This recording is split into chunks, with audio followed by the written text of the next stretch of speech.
a LitHub Radio podcast.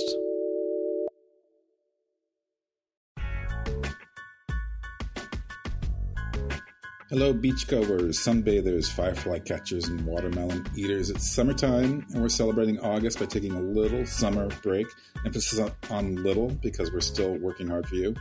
And I'm here with Brooke Warner. And Brooke, we're in the mashup phase of the year, when instead of recording new episodes, we're revisiting themes from the past year and pairing authors who spoke to those themes. And I like it because it's actually our time to look back and take stock of the year, meaning our 7th season on the air.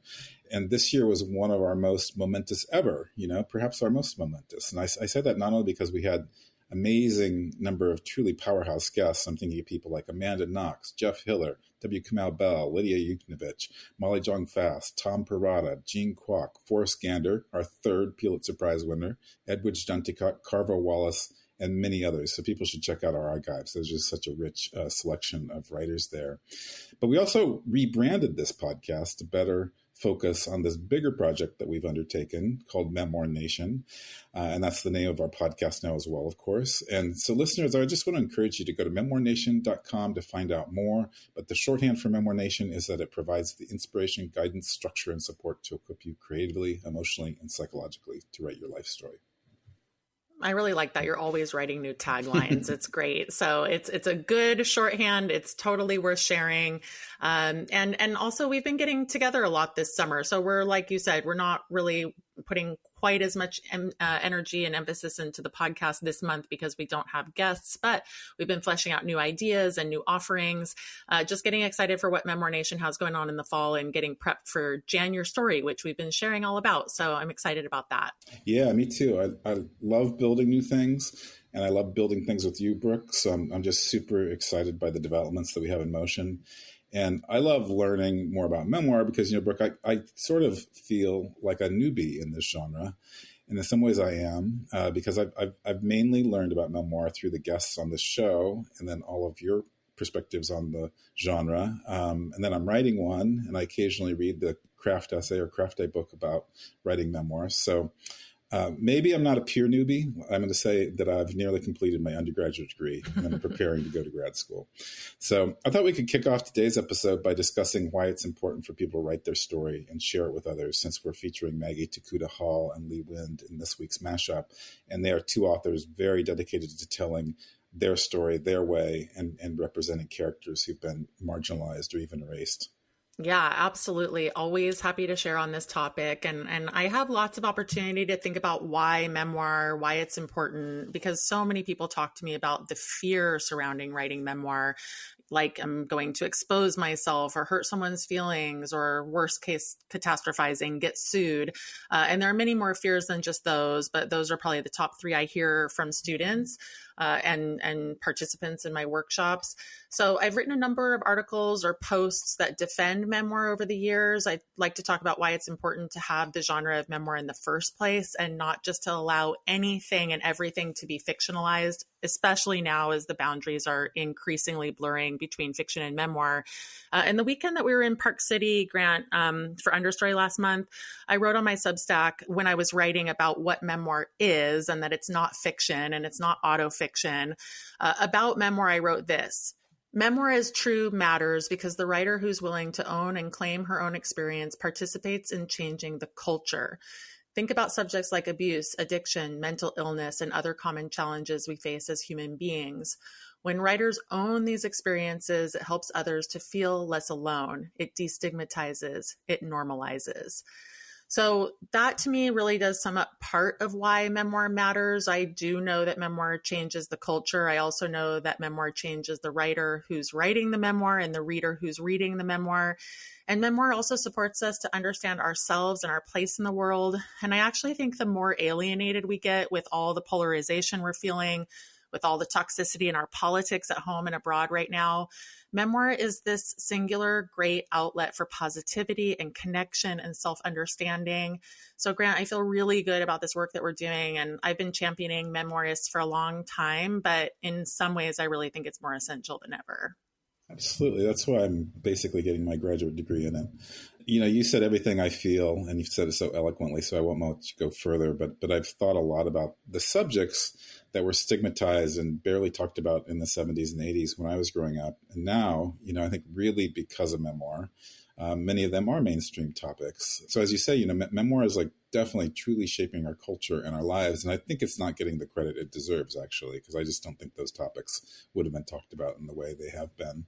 And I think we fundamentally right to understand ourselves and to understand ourselves in this big, scary and joyful world. And I think when we put that close lens on ourselves, we gain a perspective which is humbling yet instructive. And I think just understanding ourselves deeply is enough of a reward for writing a memoir. But there's a bonus if in writing about ourselves that we actually become better people and better citizens. I hope that's the case. I know that Maggie Tokuda-Hall achieves both of those things with her stories. We talked with Maggie about how our lived experience informs not just our writing, but how we show up in the world. And just as a reminder to listeners, Maggie made headlines last year for calling out Scholastic Books because they offered her a publishing contract for her book, Love in the Library, if she would agree to take out the parts in which she talked about racism. And the problem was that this section was core to the message she was wanting to share, since the book was based on her maternal grandparents who lived through the internment of Japanese and Japanese Americans in World War II. And then similarly, Lee is focused on, supporting gay youth in so many ways beyond the books he writes. There's even a section on his website dedicated to books for queer readers. And one of the interesting things, Brooke, about re-listening to the episode with Lee is that both of us hadn't read any books by queer youth when we were growing up. In fact, each of us said our main exposure to gay characters was via Three's Company, the TV show, which wasn't exactly a great source of gay life because there weren't any true gay characters on the show, only Jack Ritter, who was pretending to be gay, somewhat offensively most of the time, of course. Yeah, it does make me laugh in a sort of a strange way, just because it is offensive, and we're just like looking back at some of the naivete, and I don't know, was it well intentioned? Probably not. Not. But I did love Three's Company, and strangely enough, my dad was gay, and I was living part time with these two gay men, my dad and his partner, who never thought one time that it would be a good idea to talk to me about the depiction of being gay in that show. But it was different times, and people were really not comfortable with gayness in mainstream culture. And this is case in point for what we're saying, actually, because the culture has changed, and what we have seen in terms of people's comfort levels towards gay and lesbians has done a 180. I wish I could say the same were true for the trans community. It's just really hard to watch when people and people's lives become the center of our culture wars. But that said, we have come a long ways, and yet we haven't in some other ways. I mean, even in these last few months, because things were bad when we interviewed Maggie and Lee, but it was startling to listen to them again because things have actually managed to get worse. Definitely gotten worse. I've said this many, many times that our stories measure the progress of our civilization. And, I like to think about the bookstore shelves, which are full of books now that would have never been there 50 or 100 years ago, despite all that's happening now. So I'm heartened by how far we've come, but still, I'm with you, Brooke. I am able to imagine us going backwards for the first time in my lifetime, or we are going backwards, rather. It's happening. And that's why I'm glad that writers like Maggie and Lee are fighting the good fight. I hope you all enjoy revisiting these two fascinating, challenging authors as much as I did. So here's Maggie Tokuda-Hall to kick things off. We have Maggie Tokuda-Hall with us on the show today. Very excited. She is the author of Also an Octopus, illustrated by Benji Davies. Also Squad, illustrated by Lisa Sterle. Love in the Library, illustrated by Yas Imamura. And the author of The Mermaid, the Witch, and the Sea. She also has another book forthcoming, which we're going to get into a little bit today. Maggie is joining us from Oakland, California, where she lives with her husband, son, and, I love this, an objectively perfect dog. What kind of dog is it? He's a golden doodle, and that's accurate. He is objectively perfect. Thank you. Golden doodles usually are. I love it. Well, welcome, Maggie. And we're so interested to talk with you about the progression of your writing career and your books, because you started with an imaginative children's book, also an Octopus. And then your next book was The Mermaid, the Witch and the Sea, which is a YA fantasy pirate adventure featuring two protagonists who are queer and battling imperialism and gender norms. And then from there, you've gone on to write about topics and featuring characters that are representative of anything but the kind of typical protagonists that a lot of kids lit offers up. And so we wanted to start with this question about the personal factors from your background and experience that drive you to choose what you write and also what characters you feature in your books. Oh, gosh. Well, we'll be here for the next couple of weeks, so thank you for having me. No, I guess, like, briefly, I feel like it's the job of any artist not to try to create things that already exist. And so when I think about my own work, I'm always trying to create books that I haven't read before with people that I haven't seen in them before. And in some ways, all art is some kind of self-portrait. They all come from squarely my perspective and my understanding of the world. And I tap into different parts of my own lived experience for any one given character. And so, like, for example, with The Mermaid, the Witch and the Sea, there's a gender fluid main character. And I tapped into the really different ways I felt about my own gender situationally growing up and how different that was given the context.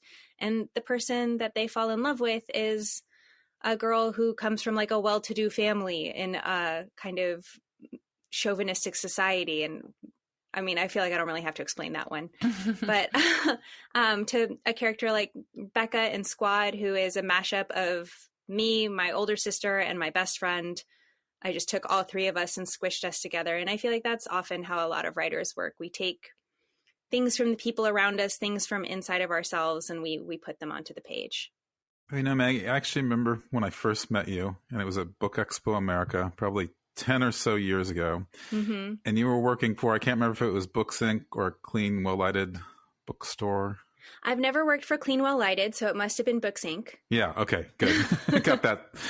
Yeah, jaded. But anyway, I'm very curious because, you know, I'm sure you were writing at the same time and imagining your life as an author, but I'm curious how that background with book selling and the touch points you had with publishers, and I think you were organizing school book fairs as well. Yeah. How's that, you know, influenced you now that you're a published author?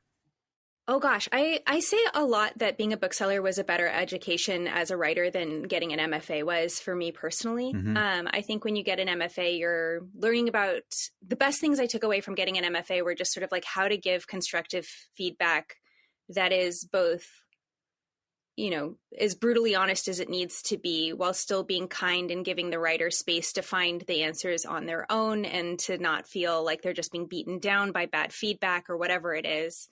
And to, you know, to give hard feedback well is, I think, what an MFA teaches you the most effectively. Yeah. Whereas being a bookseller really gave me a philosophical understanding of what books do for the world, and that not every book is for every person. And that when you walk into a bookstore, you're not personally rejecting every single book that you don't buy.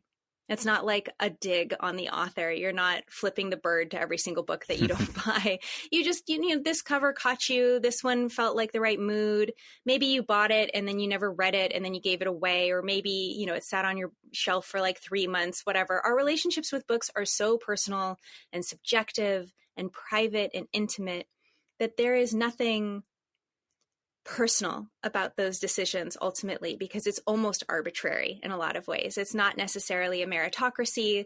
There's like everything that impacts everything else in the world impacts the way that we approach books, all the same systems of oppression and marginalization. And so that really set me free in a lot of ways, where it's like, I don't sit down and think like, oh, how am I going to write the next New York Times bestseller? I sit down and think like, well, here's one thing that I feel like I was missing from my childhood. One kind of story that I think I would have really liked to have heard. Or here's one kid that I can remember talking to a lot about their ideas about a book. And I'm thinking of that kid when I write this story. And really being kind of humble and specific in who I am trying to reach with any given title. That comes from my background as a bookseller. And it gives me a lot of emotional peace in an industry that is so predicated on constant rejection. Mm-hmm. And so I've talked to like authors who are just getting going, and like New York Times bestselling authors who like really struggle with this, where it's like, I have to stay relevant. I have to figure out what the next big trend is. I have to do this. I have to do that, in some sort of like desperate bid to have capitalism love you back. And I don't know, as a bookseller, I'm just keenly aware that it never will. And that's okay. And that's not really my job to court it. Like I'm lucky enough that I get to do this for a living. And a lot of that is because I had the good fortune to accidentally fall in love with somebody whose skill set was much more lucrative than my own. And I think it's worth being frank about that. And so I'm lucky for that. I'm lucky that I had this background as a bookseller to kind of humble me before how profound sometimes the reasons people love a book are, and how silly the reasons people love a book sometimes are. And, that constant existence of that spectrum is just kind of always looming over me. And so it allows me to not take myself very seriously in this space, because I'm also aware of how deeply obscure I am. Most people, if you're not a book person, you haven't heard of me. I'm not a household name, and I doubt I ever will be. And that's great. I love the career that I have, and it seems healthy and right to love what has already gotten to happen, as opposed to kind of pining for a life that's systemically unachievable for most of us. What a great answer. Yeah, I was going to say, I love that perspective, Maggie. And who knows? I mean, one of these days down the road, we're going to be like, we had her when. So Let's see.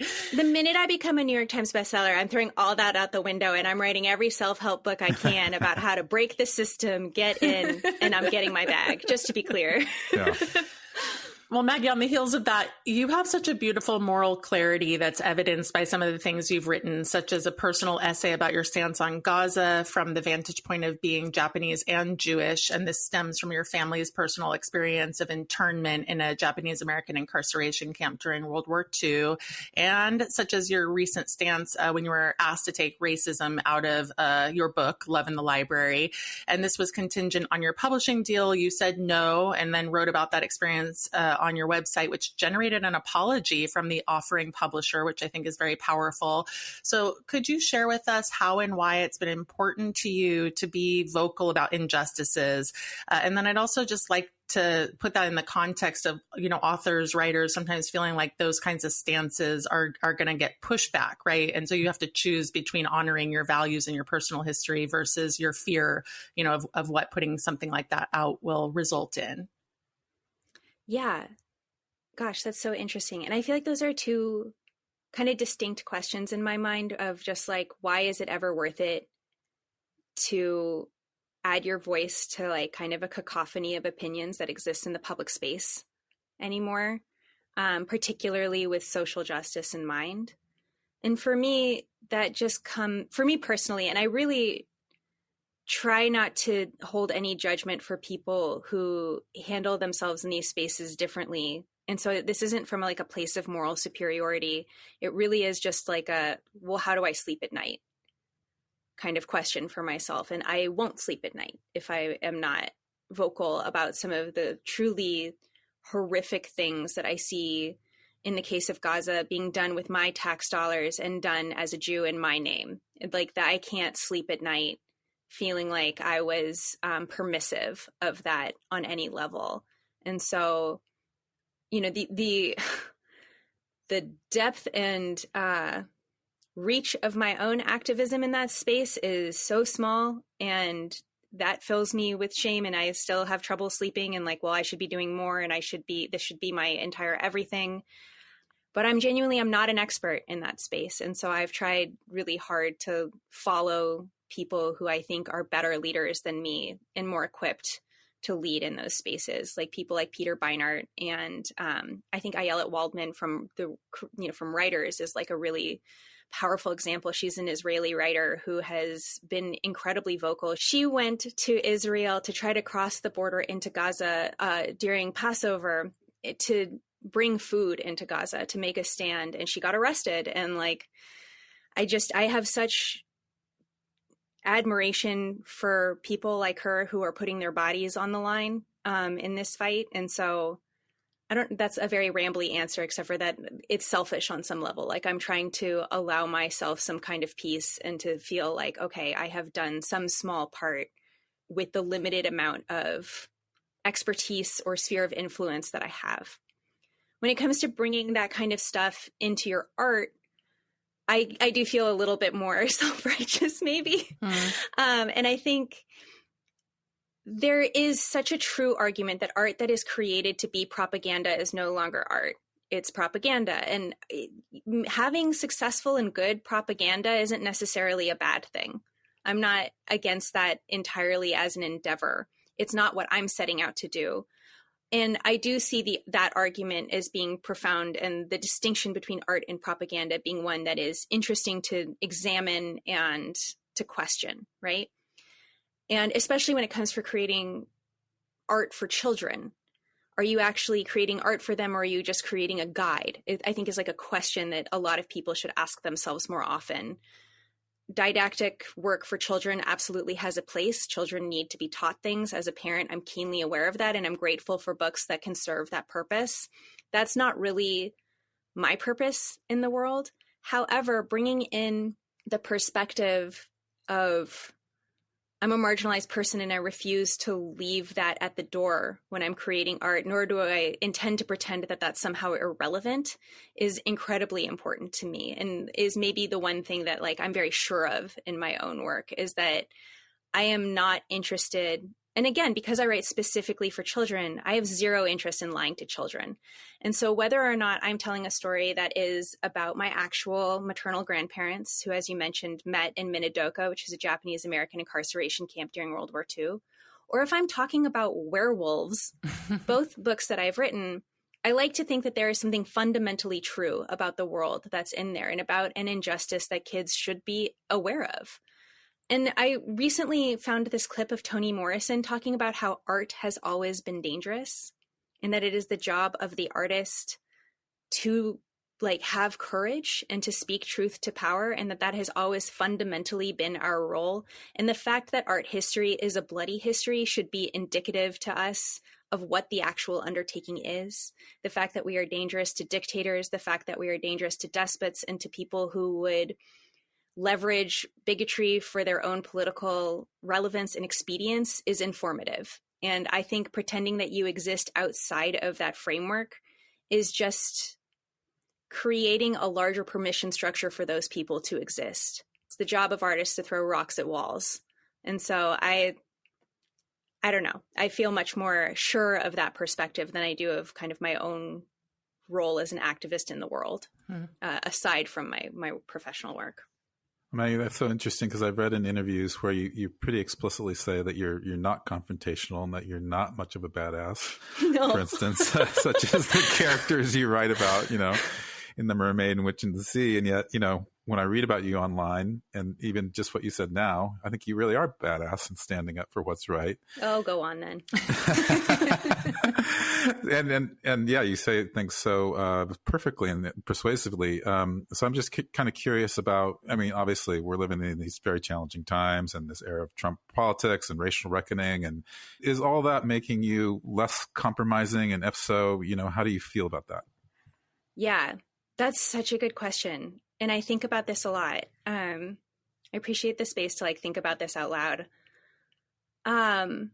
Yeah, absolutely. I think encroaching fascism has done a lot to clarify my own perspective. I think if you had asked me 10 years ago, or maybe more accurately, 11, 12 years ago during the Obama administration, kind of how I felt about activism and art and where my role in that was, my answer would have been a little different. I think my philosophical stance on children deserve the truth has always been there. That's very formative for me. I was raised by a journalist, and I think you can tell.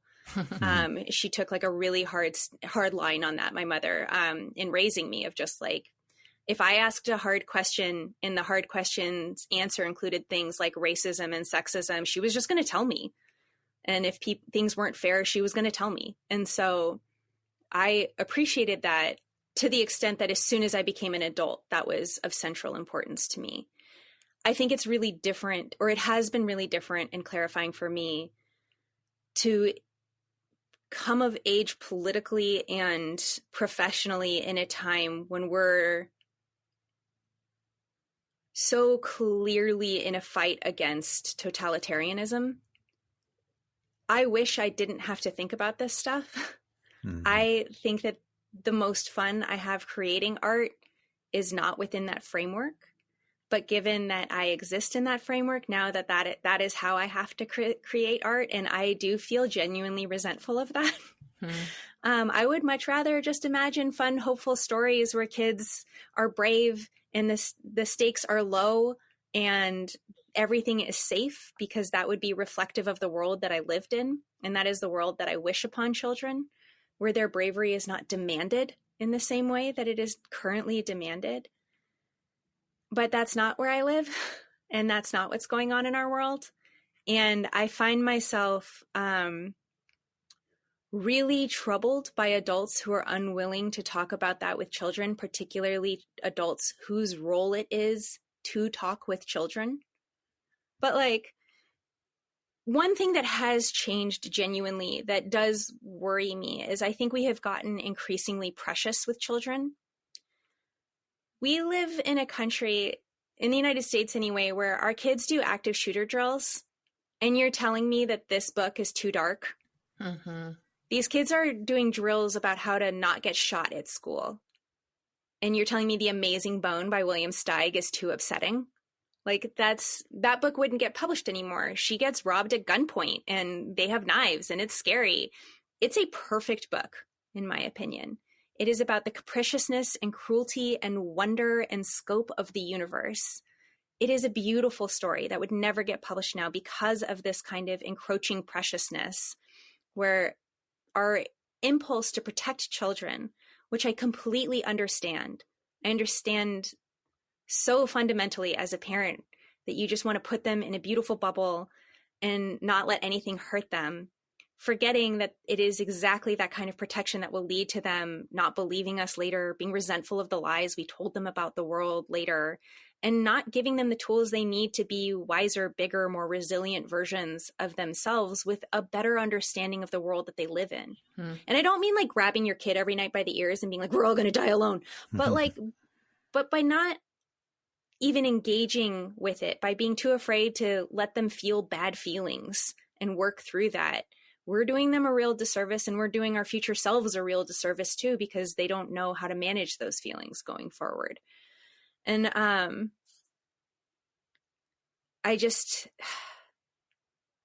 I really do fret a lot about this kind of preciousness in the children's literature industries specifically. And I don't think that all books need to be directly about marginalization and the history of suffering.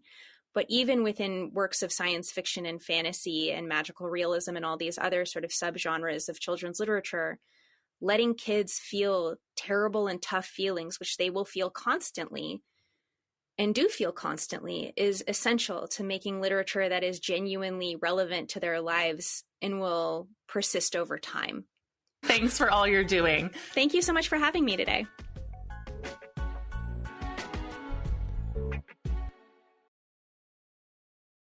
Brooke, I need to confess something. When Janet Fitch was a guest on Right Minded, I was just blown away by her. And one, I don't think my writing is exactly full of the senses, as she puts it. And then two, Janet shared the most amazing and delicious sensory activities as part of her class, or as part of the interview on the podcast. And I was like, I have to take that class. And now I can, because she's teaching for Memoir Nation on this very subject, writing through the senses. And that's happening on August 19 at 4 p.m. Pacific and 7 p.m. Eastern Time. Yeah, I agree. I was completely mesmerized when I read her most famous book, the bestseller White Oleander, and I was entranced when I took her class on writing through the senses. I guess I technically observed it because we co-hosted it. But, this really is a special opportunity, so much so that I hope our listeners will take advantage of it, because $49 a la carte is a pretty good value, or you can become a member at the Path 3 level and you get this class as part of our monthly classes. So we are putting putting in a plug here, everybody go check out the details on memoirnation.com. Good plug. But I'm going to plug this class one more time, because one thing I loved about talking with Janet is just how she opened up an awareness of different sensory experiences personally for me. And then I found it so expansive and meaningful to capture sensory experiences on the page as a writer. That's so difficult to do. And we humans are like just such visual creatures. And I think there's some stat that I once read that the descriptions in novels are something like 80% visually oriented. I haven't done an analysis of my work, but my guess is that most of my descriptions are highly visual. So Janet really gave me some important new writing tools, actually. Yeah, I have to say, I totally agree with that. I write a lot of thought pieces. We both do on Substack. And therefore, that just automatically makes you lead with the head. Mm-hmm. And in memoir, you want to lead with the body as much as possible. And it's key to showing rather than telling. And so Janet's lessons are always particularly relevant to me. And I can see in places in my own creative work where I absolutely need to bump up the sensory details. It is not far-fetched to say that Janet's class has also made me more attuned to the world around me in a wonderful way. I mean, when I stop and think about it, I can pause, think about objects that I'm seeing, smells that I'm smelling. If you start to really think about your world in a sensory way, it will just open up so much to you. And that's why I'm particularly excited about this class for writers to start to just notice these things in their world, feeling things, smelling things, considering things as they're writing. Yeah, that was my reaction as well. And it's just so good to pause and notice and deepen one's presence in the world as a writer, and bringing the sensory, I think, more into our lives is just a wonderful way to do that. So once again, I want to remind listeners that Janet's class is happening. It's $49 if you sign up for it a la carte, but then the better value is to sign up for our $299 package, path number 3, because you get a class a month, plus weekly accountability sessions, plus our weekly newsletter, plus a whole lot more. So check out the details on memoirnation.com. And once again, Janet's class is happening August 19 at 4 p.m. Pacific, 7 p.m. Eastern. So come with all 5 of your senses, if not more. There's so much to think about in that great interview with Maggie, and now even more to think about from my friend, Lee Wind. We have Lee Wind on the show with us today. Lee is a storyteller out to engage, empower, and hold safe space for communities. He does this in his day job as Chief Content Officer for the Independent Book Publishers Association, for queer and allied creators of children's literature, and as an author of multiple books, including the nonfiction titles No Way, They Were Gay, and The Gender Binary is a Big Lie, as well as the novels Queer as a $5 Bill and A Different Kind of Brave, as well as social justice and queer history themed picture books. Lee's very popular blog, I'm Here, I'm Queer, What the Hell Do I Read, has been visited over 4 million times, and we are very lucky to have him on today's show. Welcome, Lee. Thank you so much. I'm really excited to be here. Well, before you came on, Grant and I were talking about representation in fiction and how important it is for young people to see characters like themselves in fiction. That goes for lots of media, but we're going to talk about fiction because your most recent book is a novel.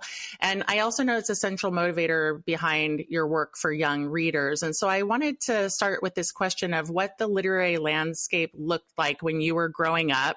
Were there any books with gay characters? And when did you decide that you would take on this mantle of writing and advocacy, especially geared toward youth? There was nothing. I mean, yeah. That's not completely true. So I was a little obsessed with Dune by Frank Herbert, and there was a sort of pedophile, villain in that, which was not helping. Baron Harkonnen was sort of coded gay. It did not help. And then there was, basically villains. Like that was the only appearance. I can only remember one other book it appeared in. It was a middle grade Civil War sort of like historical thing where the main character was like a cabin boy, and the evil captain made a pass at him, and he, managed to get away, and we were supposed to be rooting. And I remember just thinking, what if he had not gotten away? But yeah, so basically it was a barren wasteland. And, going back, I started to, find, other books, and like Annie on My Mind by Nancy Garden was the very first sort of like YA queer book with a happy ending. And, that was, I didn't know about it until I was an adult. And I really felt like, so much of the books I write are really writing it if I had a time machine, I'd send it back to myself, right? But I don't have a time machine. So I try to pay it forward. And there's an enormous amount of healing that I find has come from me sort of populating literature with the books that would have made such a difference to me. And I kind of, that's my guiding light, really. Like, would it have made a huge impact on my life as a, young, gay, closeted Jewish kid growing up in the suburbs, child of immigrants? Would it have impacted me and made me feel like I belonged, like I had a place in the world? Well, Lee, was there a specific moment in time where you're like, I'm going to start doing this, or had it always been percolating for you? In terms of writing books, I think there was a pivot point. I actually moved out to Los Angeles after grad school to do film. And I wrote lots of screenplays, which is kind of like writing blueprints for houses that never get built.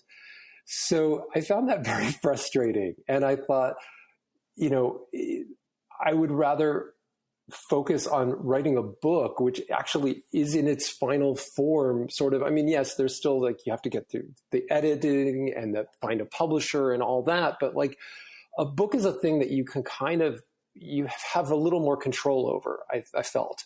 And when my daughter was born, she's 21 now, I kind of like really decided to kind of like focus in on children's literature, because I started to read so much more of it and really fell in love with it. And the joke is that I thought that picture books would be easy because they're short. And it turns out picture books are probably the hardest kind of children's literature to write, precisely because they are so short. And you only get like 500 words and you have to do everything. And so each word, each syllable becomes so incredibly weighty. It reminds me, there's an old saying that I think has been misattributed to a ton of people, as varied as like, Abraham Lincoln and the Dalai Lama, right? I would have written you a shorter letter, but I didn't have time. That's one of my favorite quotes, Lee. Yeah, I still can't find who's the actual attribution. But I don't think there is one, but I've heard it attributed to Mark Twain as well. I didn't know about the Dalai Lama. Maybe I'm making that part up. You're gonna have to weave the Dalai Lama in there with Abraham Lincoln, but. Yeah, well, I'm intrigued by you as a writer who's both a writer, and obviously your advocacy is as important as your writing, and they're intertwined. But you're just doing so much to showcase other writers and to support the LGBTQ plus youth, more generally, to know what to read. And your blog, as Brooke mentioned in your bio, is called "I'm Here, I'm Queer, What the Hell Do I Read?" And so I was wondering if you could talk more about your advocacy, and maybe for the sake of listeners who are thinking about how to build author platforms rooted in their passions, how you balance writing and advocacy and all that attending to platform that's part of being an author these days. Yeah, I think that there's something slightly exhausting about being like, look at me, look at me, look at me. I have a book out. And so, the relief on that is that you get to be like, oh my gosh, I just read the most amazing book and I loved it. And maybe you'll love it too. It's a way to sort of take the focus off of, it doesn't feel self-promotional, right? It's like, I'm sharing the stuff I love. And even in terms of me talking about my books, I don't really talk about like, I wrote the best book, right? That feels super weird and awkward. Even saying that now, I'm that kind of cringing. But of like, I love James Bond movies and I wish that there was a sort of like gay take on them. And so when I talk about A Different Kind of Brave, I talk about how much I love James Bond movies and how problematic I find them, and how I found a cool way to sort of like tell an action adventure story where two young teen guys fall in love and have to sort of save the world. And it's an homage, but it's also a critique. Like, I talk about what I'm passionate about. And I think that can connect with other people much easier than, someone being like, oh, I like Lee, I want to help Lee. Interestingly enough, this is what I did with my Kickstarter.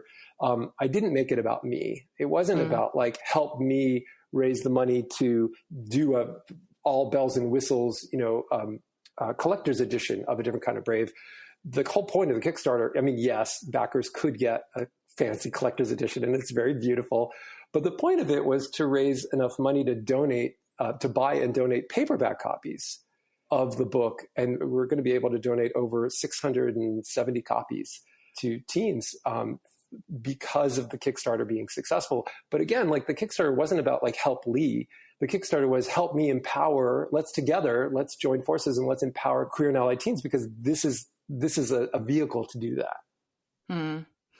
I'm glad you mentioned James Bond, because that's central to this new book, Different Kind of Brave. And so I'd love to have you say a little bit more about the book and the inspiration behind the Bond connection. I mean, you just said you were obsessed with the movies when you grew up, but I'd just like to hear a little bit more about what drew you to James Bond. Was it just that he was handsome? And because you also at the end of this book kind of talk about Bond not being the best role model for your protagonist. So clearly you're grappling with that a little bit. So tell us more about using Bond as sort of a fallen role model for your character, Sam. Yeah, I watched Bond movies with my dad when I was growing up, and it was one of the very few things that we could bond over, because he loved the sort of the womanizing and the car chases, and I loved the car chases and the gadgets. And so, we found in the Venn diagram of our interests, there were these cool, international locations, and it was very glamorous, and it was, very flashy. And we both thought the cars that became submarines were incredibly cool. So like there was a lot of sort of like overlap in our interests. But as I got older, I'm still a huge Bond fan, Bond movie fan. But they're so problematic, the movies. And it's interesting the things that they did in remaking them. So like there's this pretty famous moment in Dr. No where Ursula Andress comes out of the ocean and she's in a skimpy bikini and, she's singing a song, and Sean Connery is like watching her come out of the ocean in a kind of slightly lecherous way. But it was this iconic Bond moment, right? Like this beautiful woman coming out of the ocean, and she was a Bond girl. And then, fast forward, there was the movie with where they were in Cuba, and Bond was played by names. Pierce Brosnan? Pierce Brosnan. Thank you, Grant. Okay. Oh my gosh. Okay. That was Do embarrassing. I win anything? I think I lose my Bond card. Yeah, you lost it. Anyway, so Pierce Brosnan is playing Bond, and Halle Berry, who is this gorgeous black actress, she comes out of the ocean in her sort of like skimpy bikini. And it was another iconic moment that was sort of reframing Bond, like, hey, an object of interest didn't have to be a blonde white woman. It could be this beautiful black woman. And Halle Berry is gorgeous. And it was this big moment. And then when they rebooted the series with Daniel Craig in Casino Royale, Daniel Craig is Bond. And yet he's the one coming out of the ocean dripping with his muscles rippling. And it was this sort of like nod to sort of the object of desire could be Bond himself. And it was sort of this interesting sort of like wink and a nod to the gay viewers.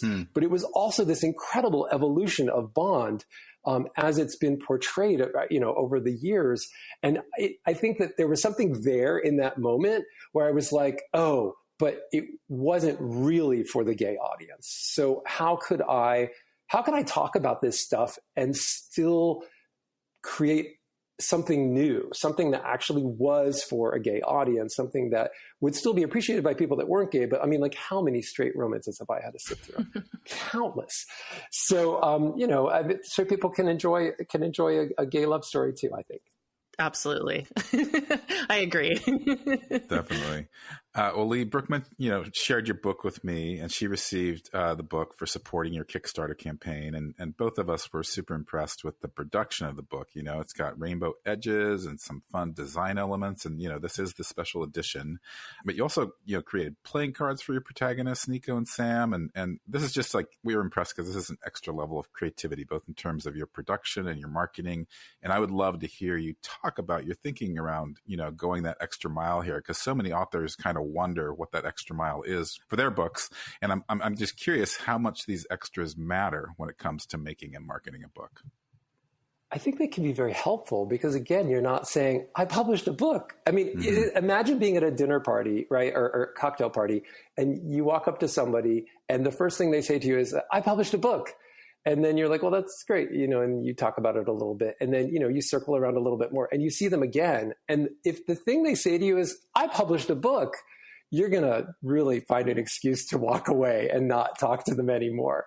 So having all this extra stuff, it's like another excuse to talk about it. It's something to hang on to. So like the playing cards was, instead of doing a bookmark, I hired the illustrator of the book to create these two sort of like character trading cards, one for Nico and one for Sam. These are the two main characters.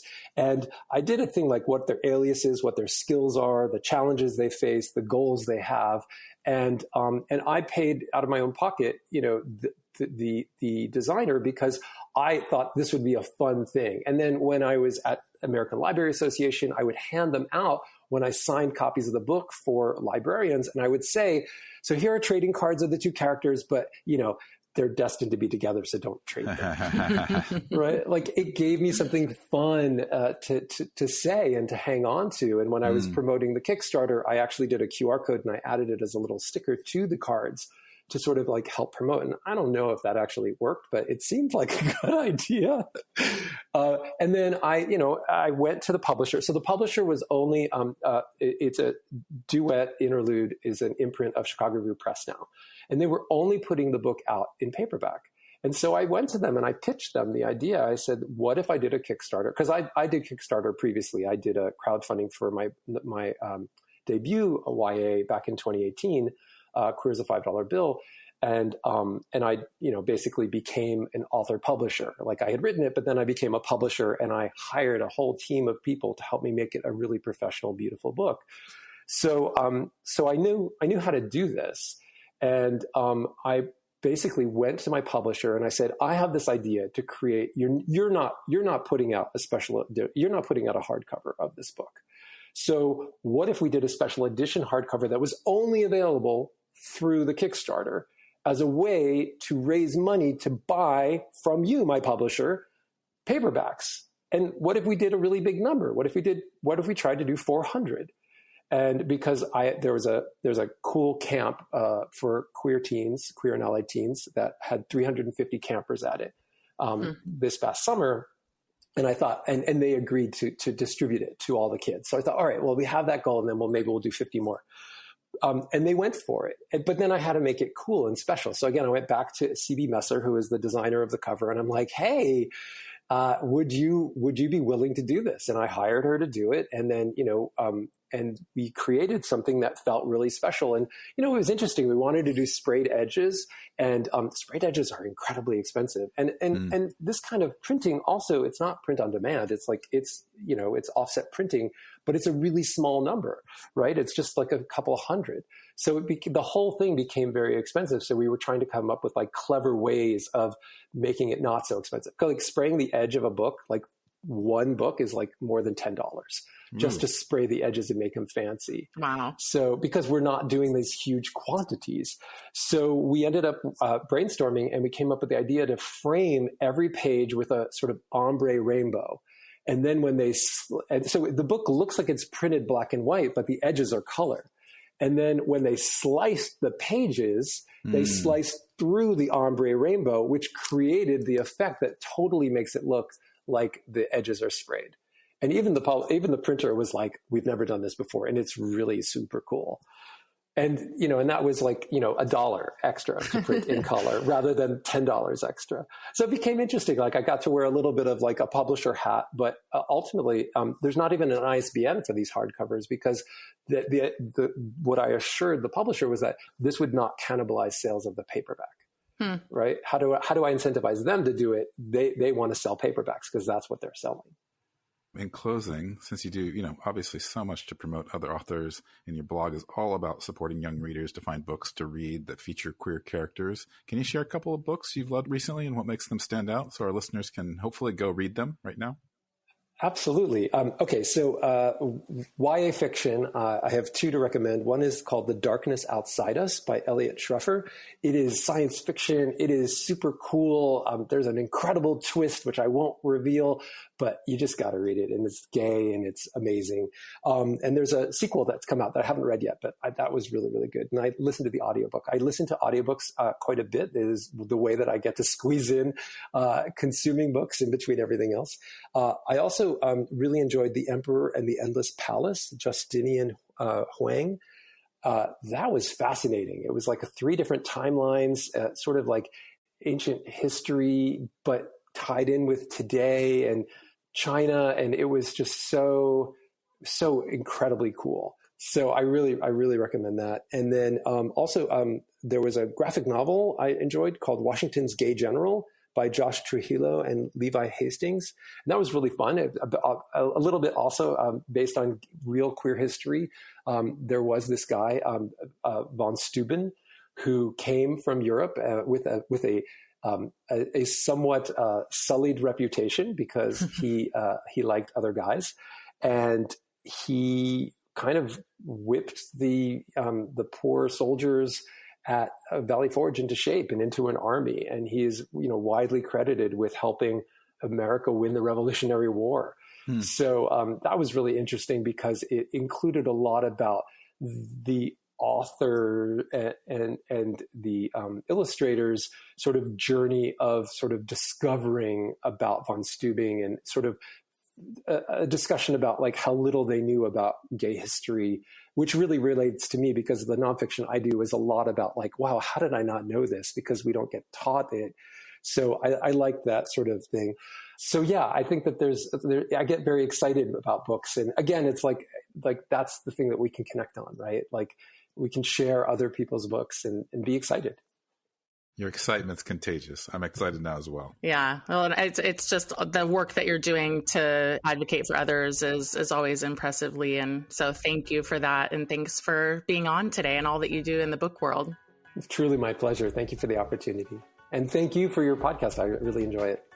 Thanks, Lee.